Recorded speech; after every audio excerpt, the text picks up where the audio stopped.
Hi there, welcome to Prime Time. I'm Paul Orford and I'm back with Zoran, the owner of Breinrock. And what I wanted to talk about today is something that you get a lot of queries about every day.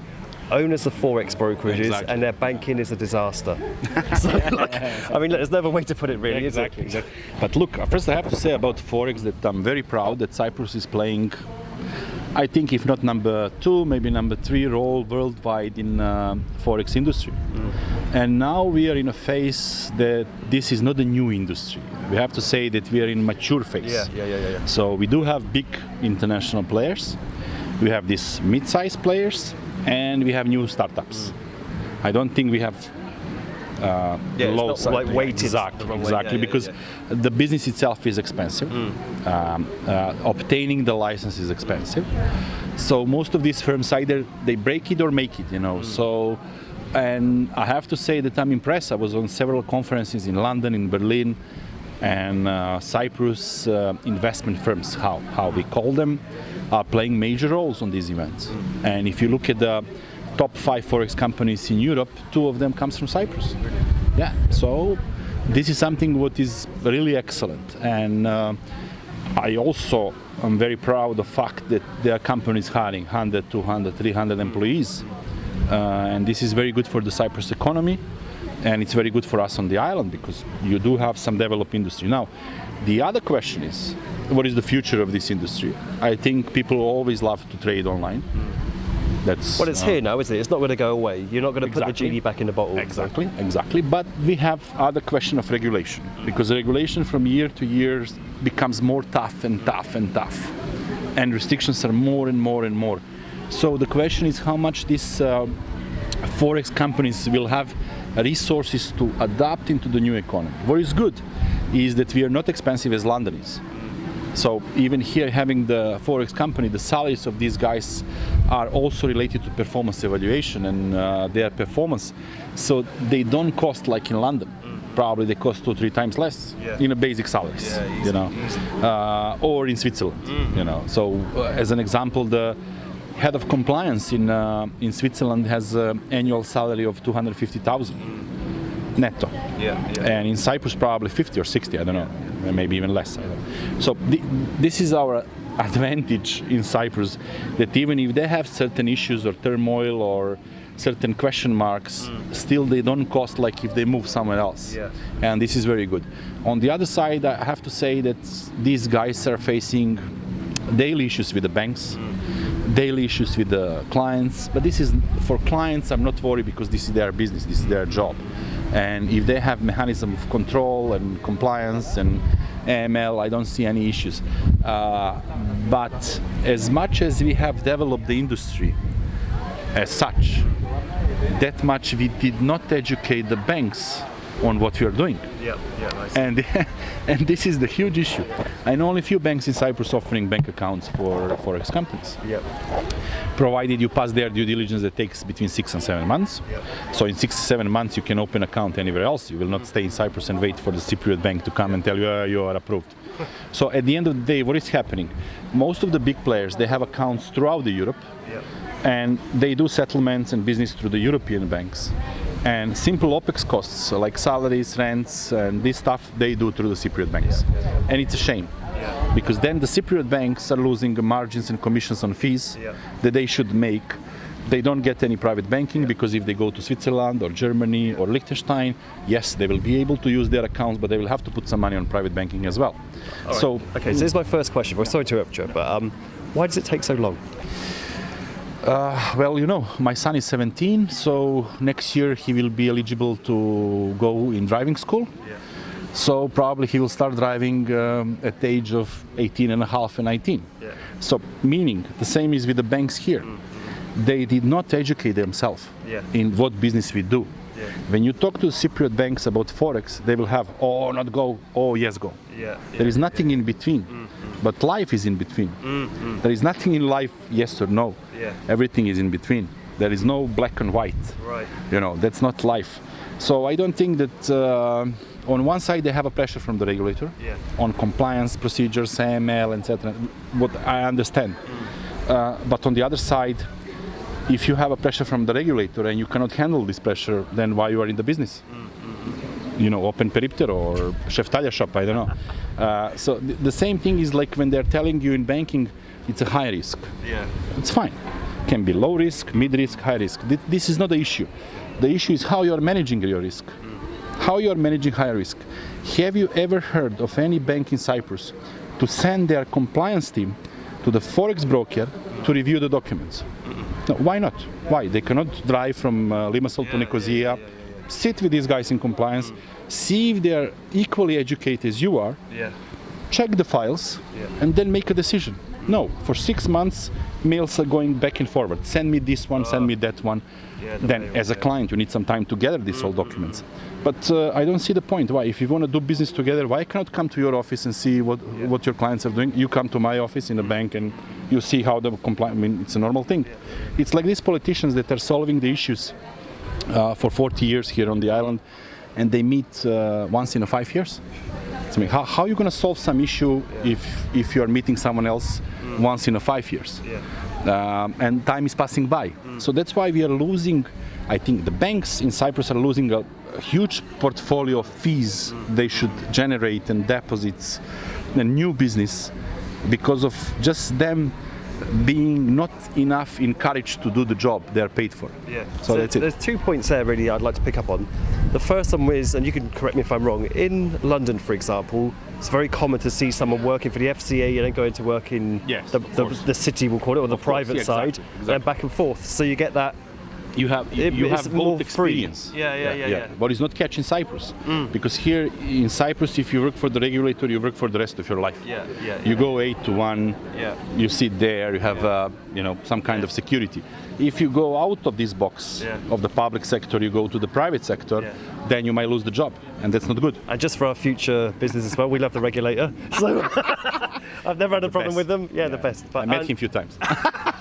Now, the second point is, can you see this changing? Because like you say, if they're going to be stuck there from the age of, they're going to leave university, get a job at 22, and when do you retire from the government? 55, for example? Something like that, So you're not going to see that transition, are you? No, I still believe that things will change. That everything is changing around us. This city where we live is not the same place like 20 years ago. It's a real city. So I'm very positive that the wind of change will come sooner or later. But for that, you need to be hungry. You need to be hungry and say, okay, I have to change something in my life or I'm going to die, and we are not at that stage yet.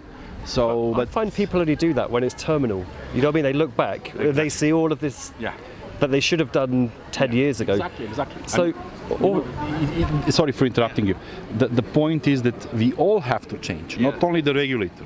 Also us running the Forex companies or EMIs or whatever, we also have to understand each other and find a mutual, a way how we're going to cooperate together. Because also, if they're taking their time and not being very malleable, all that hedge fund money they were looking to get in the past few years, you can forget that. That's not going to come around. Exactly. Like, how do you think they could attract this sort of thing by having a more fluid, not a less quality regulator and banking system, but more fluid one where it's easier to get a decision? I think that in terms of hedge funds and funds itself, they did a lot of things last year to improve the environment. I even know a number of new established hedge funds in Cyprus, actually alternative investment funds, how they call them. I think they did certain changes. Now it's again the ball on the banks to accept them. So we don't have a situation where we have huge funds registered in Cyprus with the money in London.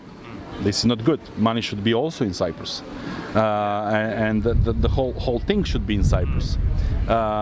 So I think in terms of funds, they are changing. Of course, we have to bear in mind that we are under the ESMA, under the European Stock Market Authority. So we also have to combine. Our regulation needs to pass some kind of approval within the European Central Bank, which is also fine. The point is that I think we have several extremely good investment products like the passport scheme or PR scheme for the permanent resident. There are a lot of good products in Cyprus, and there are a lot of people willing to come live and invest in Cyprus. We are doing fine, but we could do it much more better. What is not the case with the Forex. With the Forex, we started excellent, and then we are now at the same level like 10 years ago or 8 years ago when everything started. We did not improve a lot of things, You're right, it kind of exploded But it's not moved on, has it? You know. And that's it. Yeah. It exploded, and that's it.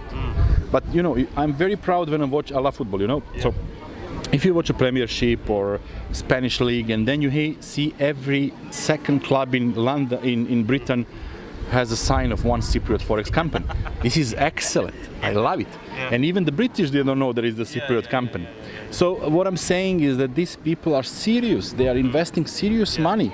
They are hiring people, and we should be careful and talk to them and find a common way how to proceed further. I've got a hypothetical question. Do you think that it hasn't moved on because of the technology involved hasn't moved on? You know, like where people just have this startup mentality of like getting the industry standard platform, which we call it, CRM, and off you go. But look, technology is moving as much as the needs are. Like in EMI, technology is rapidly moving in last couple of years because there are needs. In forex industry, maybe there is no needs from the market. Maybe still forex companies are, operating as the market is asking for. On the other side, you always have a regulator. What is the regulator allowing you to do, and what is they don't allow you to do? I think that we have more restrictions in the last couple of years on business of forex companies than we had before.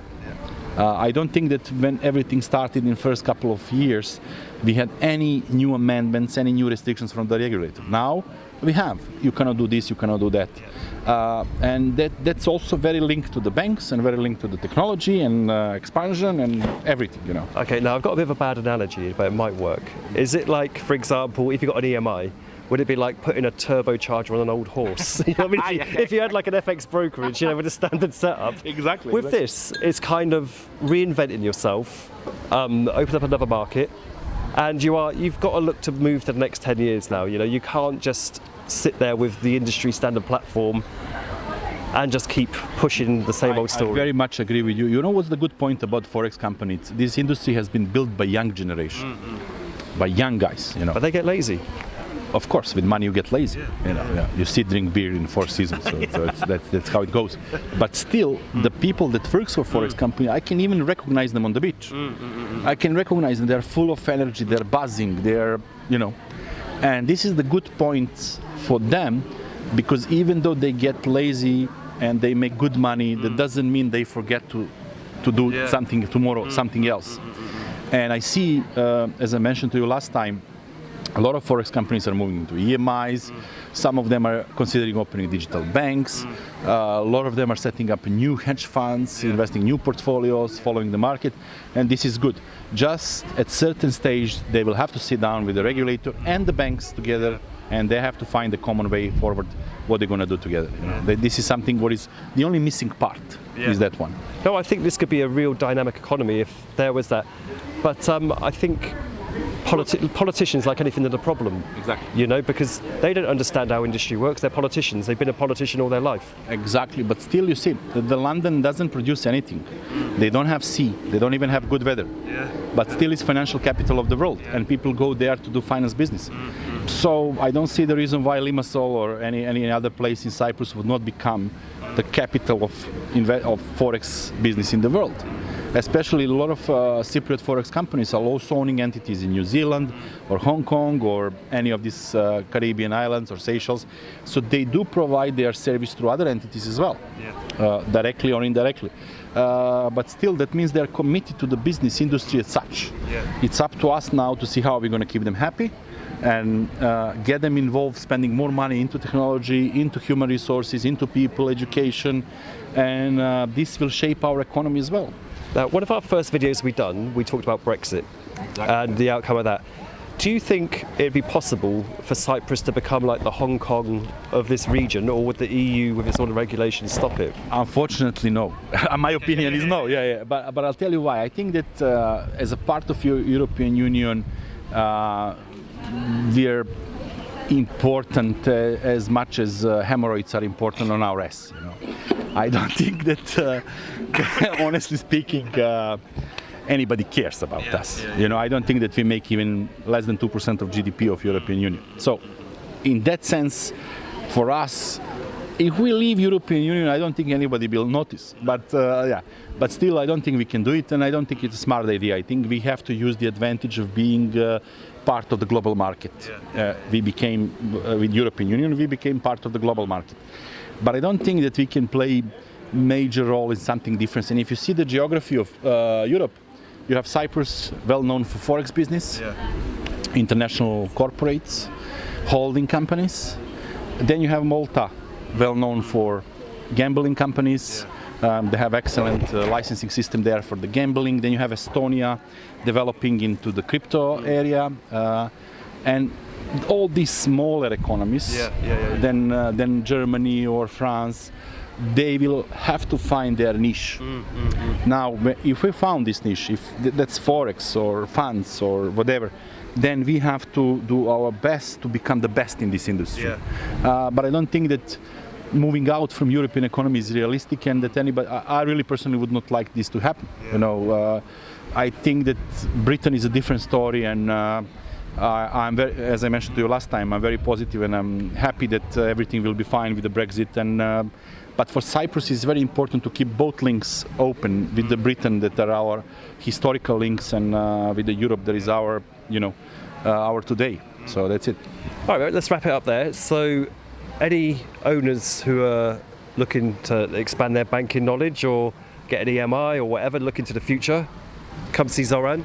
Welcome. You have my LinkedIn webpage, Zoran Radovanovic, and of course you can get it linked through the poll Game Changer. Thank you. Breinrock, breinrock.com, don't forget Breinrock.com. that. All right, cheers everyone. Cheers, Zoran. Thank you, Paul. Bye.